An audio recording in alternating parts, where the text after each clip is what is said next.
Guys, welcome back sa ating YouTube channel. So, dito na po tayo. So, ngayong araw mga tayak ay tuturuan ko kayo kung paano gumawa ng sarili nyong gayatan ng mga gulay nyo mga katayak. Turo ko sa inyo mga katayak kung paano gumawa ng quality na gayatan ng gulay. So, hindi na kayo masyadong maghihiwa ng mga chilyo. So, ito mga tayak, ganyan nyo lang. So, mga tayak, ito mga tayak, ay gagawin po natin dito ay upitan po natin na parang bangus mga katayak isda. So, isa natin gumawa. So, tapusin mong video na to, huwag mo i-skip.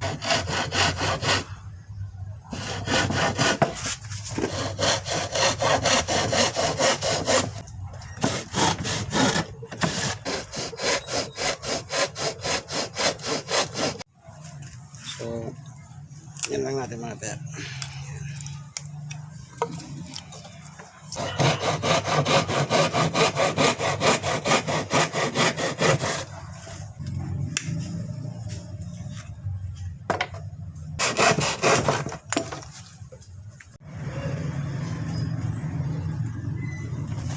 Ay ukitan po natin.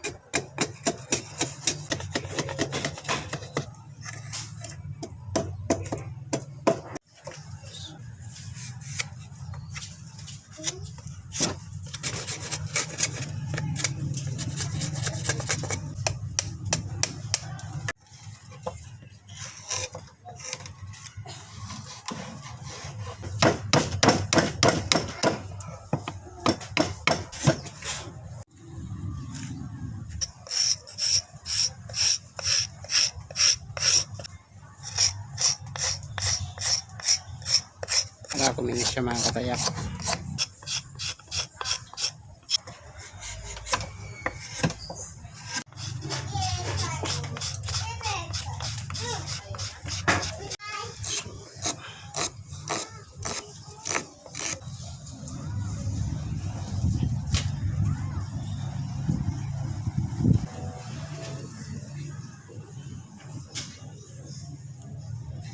Yan mga katayak.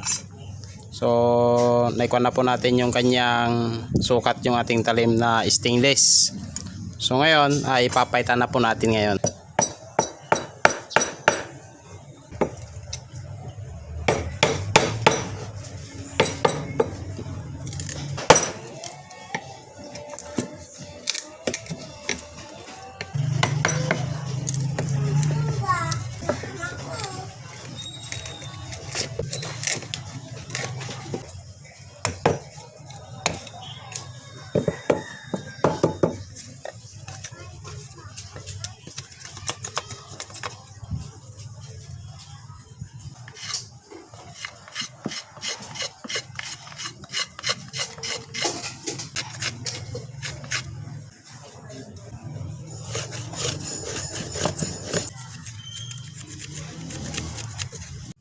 So yan, tapos na natin mga katayak na napaitan. So ngayon, susod po natin yung kanyang blade. So assign na po natin. So kakabit po natin dito.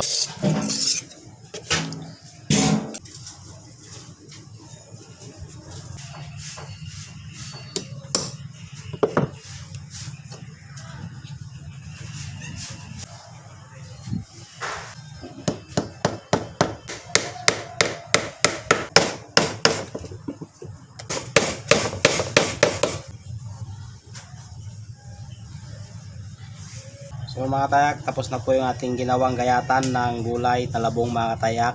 So subukan po natin kung matalim ba. So umpisa natin maggayat. Matalim nga mga tayak.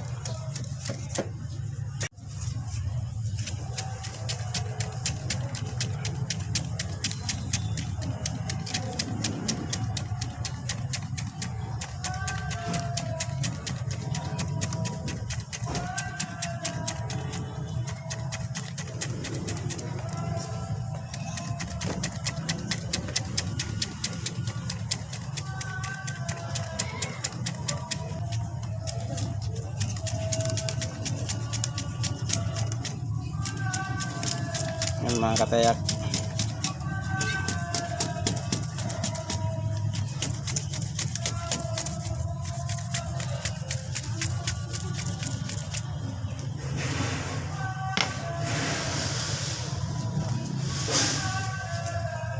So yan. Ayan mga katayak. Super galing ang ating nagawa. Okay. Salamat sa inyo mga katayak. Kung bago pala kayo sa ating YouTube channel, huwag nyo po kalimutan mag-subscribe at mag-like at si-share nyo rin to mga katayak para lagi po kayo updated sa aking mga video. Maraming salamat po sa inyong lahat.